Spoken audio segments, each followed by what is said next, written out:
बिहार चुनाव को लेकर महागठबंधन में शामिल होने की तमाम कोशिशों के नाकाम होने के बाद असदुद्दीन ओवैसी की पार्टी एआईएमआईएम के थर्ड फ्रंट बनाने का ऐलान किया है।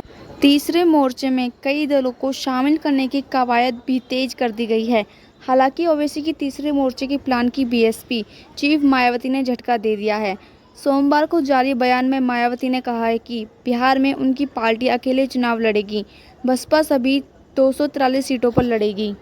आपको बता दें 2020 के विधानसभा चुनाव में मायावती की बसपा, उपेंद्र कुशवाहा की आरएलएसपी जो अब राष्ट्रीय लोक मोर्चा है, ओवैसी की एआईएमआईएम, वेद प्रसाद यादव की एसजेडी, ओम प्रकाश राजभर की एसबीएसपी और संजय चौहान की जनवादी पार्टी ने ग्रेट डेमोक्रेटिक सेक्युलर फ्रंट के तौर पर तीसरा मोर्चा बनाया था। तब मायावती की पार्टी ने ओवैसी के साथ मिलकर चुनाव लड़ा था, जिसके चलते चर्चा थी शायद इस बार मायावती की बसपा और ओवैसी की एआईएमआईएम तीसरे मोर्चे के तहत चुनाव लड़े। लेकिन बीएसपी सुप्रीमो मायावती ने साफ करार कर दिया है कि बिहार में बसपा अकेले चुनाव लड़ेगी, जो थर्ड फ्रंट बनने से पहले ही ओवैसी के लिए झटका हो सकता है।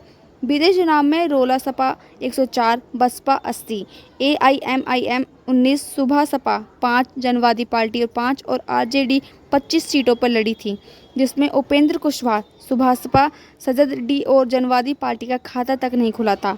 ओवैसी की पार्टी ने 5 सीटें जीती थी, वहीं बसपा 1 सीट जीतने में सफल रही।